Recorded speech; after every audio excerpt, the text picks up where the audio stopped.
जी अस्सलाम वालेकुम students. Start करते हैं lecture.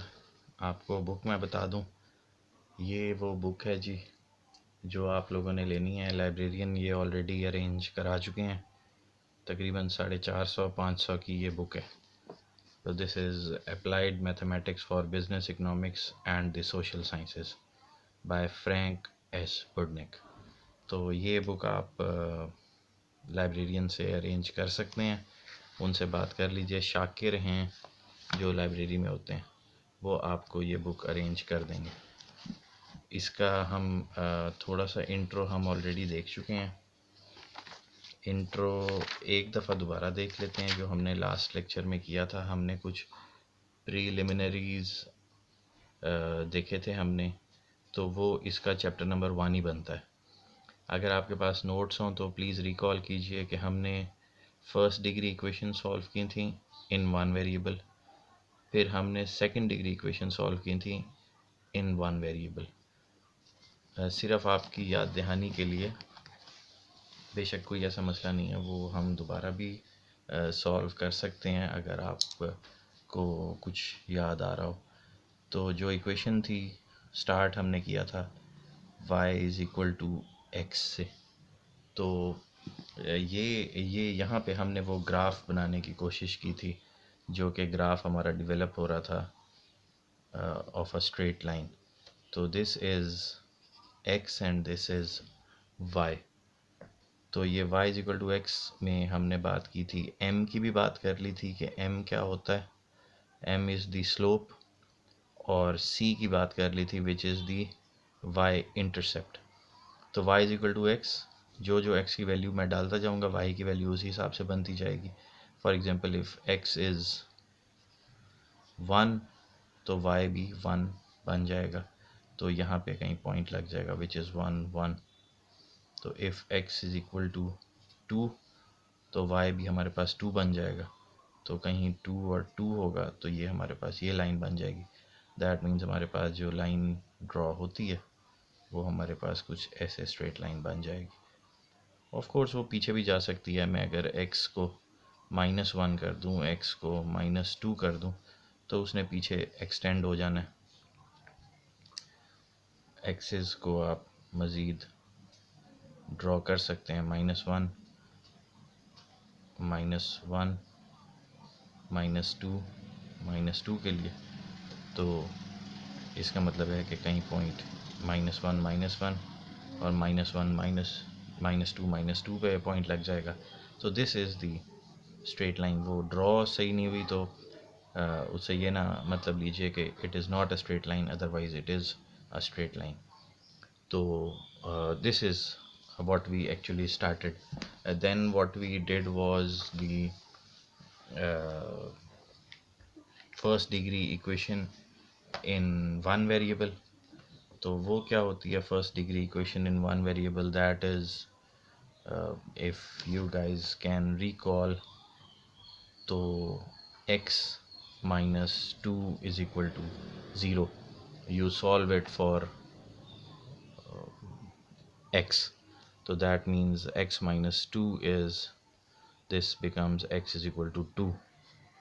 So this is first degree equation in one variable. This is how you solve it.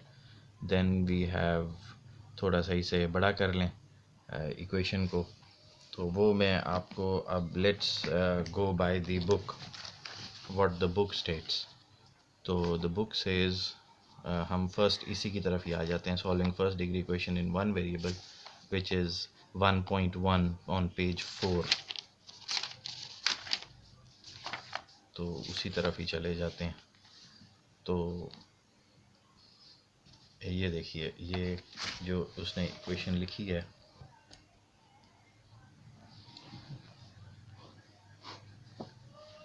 he says that we need to solve it for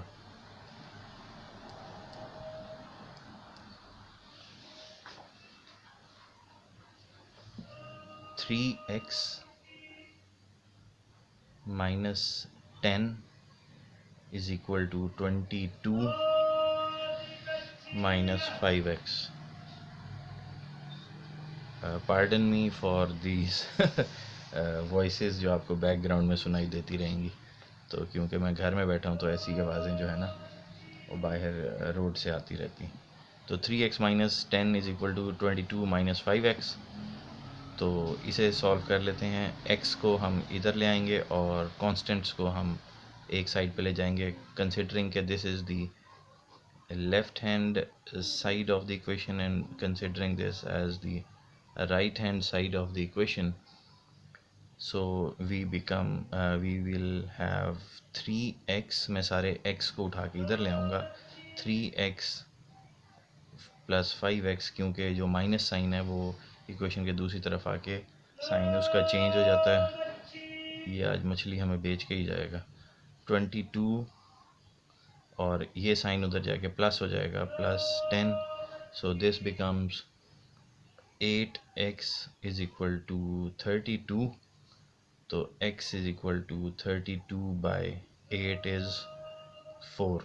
so this is how you solve the first degree equation in one variable. This is one variable which is x, और degree first क्यों है? क्योंकि x की जो power है that is by default 1, यहाँ उसने 1 दिया हुआ है। These are the first degree equations in one variable. This is how you solve them.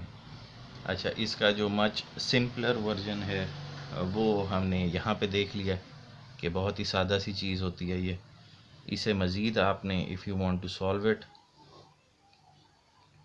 You can do like this कि अच्छा, मैंने ये भी आप लोगों को बताया था कि जो सेकंड डिग्री इक्वेशंस हैं, या चलो सेकंड डिग्री इक्वेशंस पे हम लेटर ऑन आते हैं।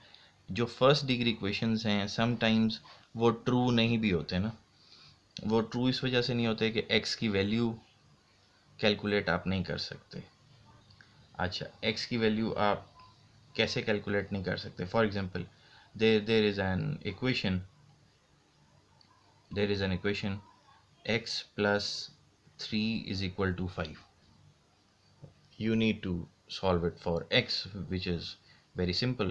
X is equal to 5 minus 3 is equal to 2. That means that x is equal to 2, which proves that this particular equation of x in first degree with one variable, it has a solution.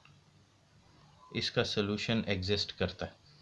लेकिन कुछ चीज़ें ऐसी होती हैं जिनका solution exist नहीं करता, जैसे कि the equation is x is equal to x plus 5।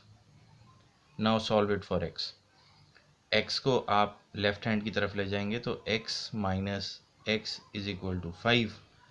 तो ये प्लस x और माइनस x तो ख़त्म हो जाते हैं। This is 0 is equal to 5, which is not possible. That means that 0 can not be is not equal to 5। In such scenario, solution does not exist. ये लाजमी नहीं है कि हर जो इक्वेशन आपको दी जाए उसका सलूशन एग्जिस्ट करता हो। बहुत सारी चीज़ें ऐसी भी आएंगी जहाँ सलूशन एग्जिस्ट नहीं करता होगा। उसका जो प्रैक्टिकल एस्पेक्ट है वो यहाँ पे छुपा हुआ है कि you have two parallel lines, और दोनों पैरेलल लाइंस की इक्वेशन 1 भी मौजूद है और इक्वेशन 2 भी मौजूद है, and you are trying to find the intersection point which is x, y। तो you just cannot find that. In that particular case, the equation of the intersection point does not exist. ये दोनों कहीं intersect नहीं कर रही ना, तो आप x और y की कोई भी एक पर्टिकुलर वैल्यू ढूंढ नहीं सकते। जो वो तमाम लाइंस जहाँ पे इंटरसेक्शन पॉइंट एग्जिस्ट करता होगा x, y, तो वो तो सोल्यूशन हमारा इजीली आ सकता है। वो हम अभी सेकंड फेज़ में देख रहे हैं। वो मैंने आपको बोर्ड पे भी कराया था, क्योंकि आज हम रिकॉल कर रहे हैं तो इस वजह से मैं दोबारा वो रिकॉल कर देता हूँ। अच्छा, इस पर्टिकुलर केस में क्या सोल्यूशन क्यों नहीं एग्जिस्ट करता? May be it is not a straight line. सही है ना जी? अगर ये स्ट्रेट लाइन होती तो हम कुछ ना कुछ निकाल सकते थे, लेकिन अभी हमारे पास वो सोल्यूशन एग्जिस्ट नहीं कर रहा है यहाँ पे, इस वजह से हम वो चीज़ नहीं निकाल सकते। अच्छा, अब बुक पे वापस आ जाएं। तो बुक पे जब आप वापस आएंगे तो this is page number 5। Page number 5 पे हमारे पास कुछ रूल्स लिखे हुए हैं। ये रूल्स जो हैं, ये एक नज़र देख लीजिएगा। These are some important rules जो कि आपको इनकी ज़रूरत पड़ेगी। अच्छा, इसी के साथ ही मैं अब आपको ना कुछ दो चार यहाँ पे ना वो इसकी फॉलो अप एक्सरसाइजेज हैं सेक्शन 1.1 की, कुछ दो चार मैं आपको वो सॉल्व करा देता हूँ। तो क्योंकि मेरी तबीयत थोड़ी सी डाउन है, तो मैं हर दफ़ा आपको थोड़ा सा पढ़ाने के बाद ऐसे 2-2 मिनट का ब्रेक लिया करूँगा, लेकिन एंड ऑफ द डे जब आपके पास ये अपलोड होगी वीडियो, तो वो वीडियो आपके पास बग़ैर कटे हुए इंशाल्लाह एडिटेड तो होगी, लेकिन वो मिक्स्ड होगी, तो वो आपको इतना इशू लगेगा नहीं। तो मैं ये अब आपको यहाँ कुछ रैंडम 4-5 सवाल करके दिखाता हूँ। ये फर्स्ट डिग्री इक्वेशन की हैं सारे के सारे क्वेश्चंस हैं 1.1 के। ये पेज 7 और 8 में हैं। तो मैं ये लिख देता हूँ यहाँ पे जो मैं सॉल्व करूँगा, ताकि नेक्स्ट आप लोग उसे थोड़ा सा टाइम ले लें और ख़ुद भी उसे थोड़ा थोड़ा सॉल्व करें, तो वो आपके लिए भी आसानी हो जाएगी। यहाँ पे मैं आपके लिए जो फर्स्ट थिंग फर्स्ट पहला पहला question, this is section 1.1 and question number 1। तो मैं यहाँ पे सबसे पहले very easy, x-5 is equal to 2x - 8 solve करूँगा। अच्छा, ये आप भी सॉल्व करने की कोशिश कीजिए। उसके बाद फिर मैं सॉल्व करूँगा नंबर 9 कर लेता हूँ। Number 9, 3 - 5t is equal to 3t - 5। ये मैं आपके लिए सॉल्व कर लूँगा। उसके बाद मैं आपके लिए सॉल्व कर दूँगा जी नंबर 11 सॉल्व कर देता हूँ मैं, या 5 सॉल्व कर देता हूँ, मुझे 5 थोड़ा सा ऐसे लग रहा है। 2 bracket x - 3 is equal to 3 bracket x + 4। ये आप लोग भी सॉल्व कीजिए और फिर 1 मिनट में मैं आपके साथ ये स्टार्ट दोबारा करता हूँ। Thank you very much.